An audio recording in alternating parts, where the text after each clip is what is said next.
5টা প্রশ্নের উত্তর দিলে আল্লাহ তাবারক করে ছাড়বো। 1 নম্বর প্রশ্ন হলো আন্নগমরিহি ফিমা আফনা, সারা জীবন তুমি কি করেছো উত্তর দেও। তখন বর্তমানের মুসলমানেরা উত্তর দিব, আল্লাহ সারাদিন 3 বেলার খাইছিলাম, কোন সময় 7 বেলা 8 বেলারও খাইছিলাম, চাটা লয়ে আরো 10-15 বার হয়ে যাইব খাইছিলাম, রাত্রে বেলা করে ঘুমাইছিলাম, 12টা-1টা পর্যন্ত মোবাইল টিপছিলাম, বাদে 8টা-9টা পর্যন্ত ঘুমাইছিলাম, আর সারাদিন সংসারের কাজ কইরা দুনিয়ার জীবন শেষ করছিলাম।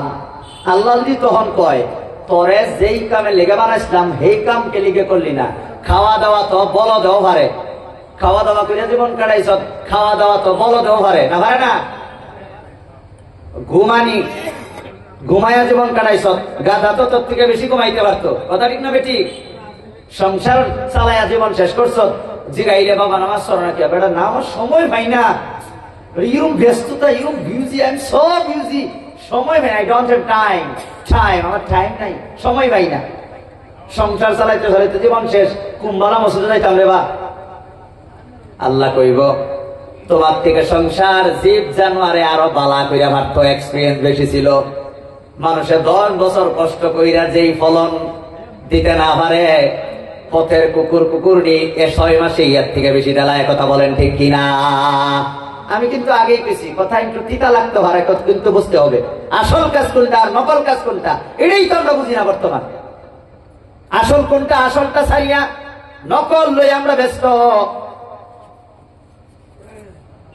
আমার ভাইয়েরা, আমার বন্ধুরা, কিয়ামতের দিন সারা জীবন কি করেছ তার উত্তর আমাদের দিতে হবে। সারা জীবন বলতে কারো 80 বছর, কারো 90 বছর, কারো 60 বছর, কারো 50 বছর, কি জবাব দিয়েছ তার উত্তর দেও। এই যে আমার ভাই যাইতেছেন জ্ঞানী না, ইজাজত তো দিতাম লাগবো, আমি যাবার দিতাম না তো ইনশাল্লাহ, আগে ইজাজত লইয়া বাদে যাওয়া লাগবো, হবই তখন ইনশাল্লাহ। সাবধান, আমি আগে সুযোগ দিছিলাম, গেলে কিন্তু আমি ধরাম, আর যদি যাই গে ইনশাল্লাহ, আল্লাহ দিলে ইনশাল্লাহ একেবারে মার্ক করে স্যার আমার সমাজে যাতে সবই এনে করে মনে রাখে, বাইরে লয়ে যাবেন সেটা। আজকে আসল কোনটা নকল কোনটা এটা শিক্ষা যাওয়া লাগবে, আমার ছাত্র বানাইছে আজকে। আমার ভাইয়েরা, আমার বন্ধুরা, বড় আফসোসের বিষয়, এই হাসি একদিন থাকবে না, এই কান্না একদিন থাকবে না। দুনিয়ার সুখ আসল সুখ নয়, দুনিয়ার কষ্ট আসল কষ্ট নয়। সারা জীবন গরিব হইয়া থাকলে, হট করে ধনী হয়ে গেলে গরিব যে আসলেন মনে থাকে, সারা জীবন ধনী, লাস্টে যখন কেউ ভিখারি হয়ে যা, ধনী যে আসেন এটা মনে থাকে।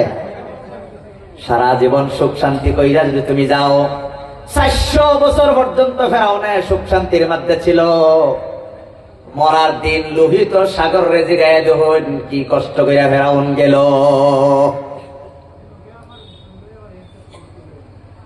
আর আমাদের রাসূল সারা জীবন, সাহাবায়ে কেরাম সারা জীবন দিনের জন্য কষ্ট করে ওনারা দুনিয়া থেকে গেল। এখন কবরে গিয়া দেখেন তারা কত আরামের মধ্যে তারা আছে, কথা বলেন ঠিক কিনা। চিরস্থায়ী শান্তি হলে আসল শান্তি, ক্ষণস্থায়ী শান্তি কোনো শান্তি না। কেউ যদি কয় কাল্লা তোমার ফাঁসি দেন, আজকে যা ইচ্ছা তাই খেয়ালাও, কি কই খাওয়াটা কি মজার খাওয়া না আহিরি খাওন?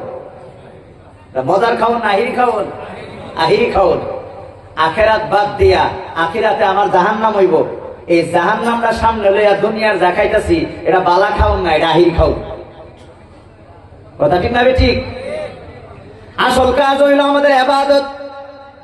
ইবাদত বর্তমান মুসলমানরা করে না। কেমন ভাবে বর্তমান মুসলমানরা ইবাদত করে, আমি একটা জিনিস আগে বুঝাই বাদে আমি কথাগুলো টানিয়ে নিব আমার ভাইয়েরা। আসল হলো ইবাদত।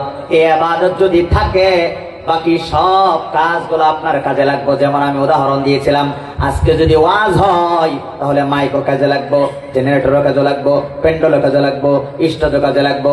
বাবা তোমার জীবনে যদি নামাজ থাকে, ইবাদত যদি থাকে, তোমার যদি সম্পর্ক মসজিদের সাথে থাকে, তুমি যদি আল্লাহর এই পবিত্র এই দামি কপালটা দিয়া যদি আল্লাহর বাবা সিজদা তুমি দেও, তাহলে বাকি তোমার জীবনের সকল সংসারের কাজ আল্লাহ দয়া কইরা ইবাদতের মধ্যে শামিল কইরা দিব। বলেন সুবহানাল্লাহ।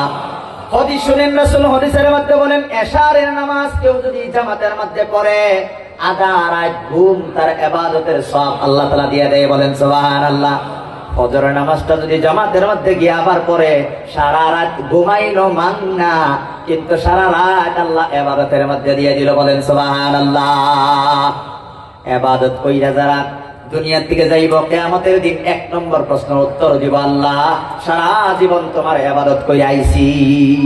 এনো আরেকটা প্রশ্ন হয়, আল্লাহ সারা জীবন ইবাদত করে আইছো, 60 বছরের মধ্যে 30 বছর তো ঘুমাইয়ে ভার করছিলা।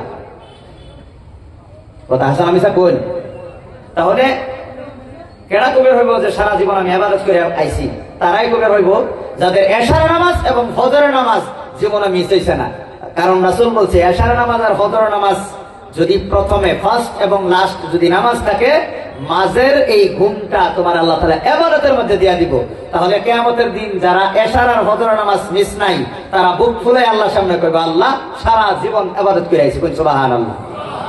বাবাজি, এশার নামাজ আর ফজরের নামাজ পড়লে মাঝের ঘুম যদি ইবাদত হয়, তাহলে ফজরের নামাজ আর যোহরের নামাজ পড়লে 7 ঘন্টা খেতে কাম করছেন, এটা কি ইবাদত আল্লাহ দিবার হইতো না? কই তাহলে কিয়াস শরীয়তের মধ্যে দলিল আমরা অনুমান করে কইবে, ভাই 2 বেলার নামাজ পড়লে যদি, এশার আর ফজরের নামাজ পড়লে যদি মাঝের ঘুমটা ইবাদত হয়, তাহলে যোহরের নামাজ থেকে আসরের নামাজ পর্যন্ত আমি যে অফিসে গিয়ে কাজ করছি, এটা ইবাদত। বলেন সুবহানাল্লাহ।